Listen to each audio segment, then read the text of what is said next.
రోజులైతే ఇంకో 7వ తారీఖు వచ్చిందంటే ఈ ప్రభుత్వం వచ్చి 21 నెలలు దాటి 22 నెలల్లోకి అడుగు పెడుతుంది. ఏం జరిగింది అని ఒకసారి ఆలోచించుకుంటే 21-22 నెలల్లో తెలంగాణలో ఒకటి మాత్రం స్పష్టంగా కనబడతా ఉన్నది. మీరు ఇవాళ ఏ మనిషినైనా అడగండి, తెలంగాణలో ఫలానా వర్గం అని కానీ, ఫలానా కులం అని కానీ, ఫలానా మతం అని కానీ లేదు, ఫలానా వృత్తి అని కూడా లేదు. ఏ ఒక్కరిని మీరు తట్టి అడిగినా ఎట్లా ఉంది ప్రభుత్వం అని అడిగితే అందరూ స్ట్రెయిట్గా ఒక్కటే మాట చెప్తున్నారు, అప్పుడే బాగుంది, ఆనాడు కేసీఆర్ గారు ఉన్నప్పుడే బాగుండేది, ఈ ప్రభుత్వం వచ్చినాక అంత అగమ్యగోచరంగా ఉంది అనే మాట ఇవాళ ప్రతి ఒక్క మనిషి నుండి కూడా వినబడతా ఉంది. ముఖ్యంగా నేను గమనిస్తా ఉన్నది రైతుల్లో.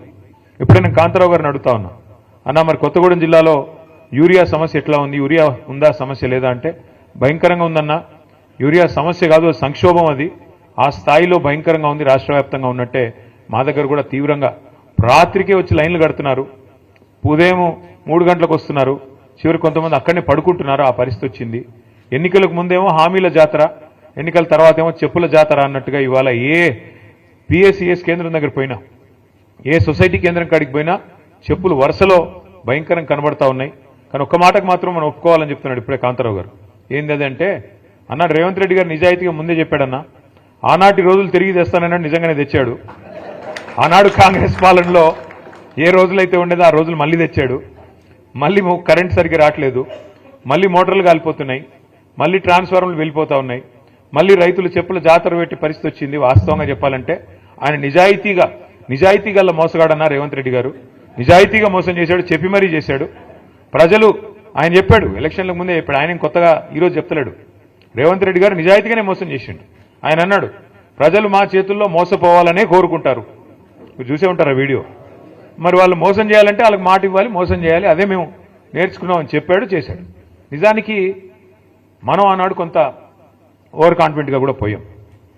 కేసీఆర్ గారు ఆయన ప్రభుత్వం చేసిన పని 10 ఏళ్ల పాటు బహుశా భారతదేశంలో 78 సంవత్సరాల్లో ఎక్కడా కూడా ఏ ప్రభుత్వం కూడా అంత తీవ్ర స్థాయిలో 10 ఏళ్లలో ఇంత అద్భుతమైన ఫలితాలు సాధించలేదు. మీకు 2 చెప్తాను నేను. ఒకటి, మన రాష్ట్రం రాకముందు గోదావరిలో, కృష్ణలో మన నీటికి సంబంధించి పెద్ద ఎత్తున పోరాటాలు జరిగినా ఎన్నడూ ప్రాజెక్టుల నిర్మాణం జరగలేదు, మన బీళ్ళకి గోదావరి నీళ్ళు రాలేదు, కృష్ణా నీళ్ళు రాలేదు. అదే కేసీఆర్ ప్రభుత్వం వచ్చిన తర్వాత ఏం జరిగిందో నాకంటే బాగా మీకే తెలుసు. 2014కి పూర్వం తెలంగాణ రాష్ట్రం, తెలంగాణ ప్రాంతం, ఆనాడు రాష్ట్రంగా లేదు కాబట్టి ప్రాంతం, భారతదేశంలో మన ర్యాంకు 2014లో 14వ ర్యాంకు. ఏది? వ్యవసాయ ఉత్పత్తుల్లో, వ్యవసాయ దిగుబడుల్లో, వ్యవసాయ ఉత్పత్తుల్లో, ముఖ్యంగా మన కాడ పండే వరిలో ఆనాడు మన ర్యాంకు 14. భారతదేశంలో 28 రాష్ట్రాలుంటే మనం సగంలో ఎక్కడో ఉన్నాం. అదే కేసీఆర్ గారి నాయకత్వంలో ఒకవైపు గోదావరిలో, మరొక వైపు కృష్ణానదిలో ప్రతి నీటి బొట్టును ఒడిసిపట్టి మీ ఖమ్మం జిల్లాలో సీతారామ అయితేనేమి, అట్లాగే మొత్తం ఉత్తర తెలంగాణలో గోదావరి నది మీద కాళేశ్వరం ప్రాజెక్ట్ అయితేనేమి, దక్షిణ తెలంగాణలో మరి పాలమూరు రంగారెడ్డి ఎత్తిపోతల పథకం అయితేనేమి, ఇట్లా ఒక్కొక్క నీటి బొట్టును ఒడిసిపట్టి మరి ఎట్లా మన వీళ్లకు మళ్లించాలని ఒక తపనతో చేసిన పని వల్ల మనం 14వ స్థానం నుంచి నంబర్ 1 స్థానానికి 2022వ సంవత్సరంలో చేరుకున్నాం.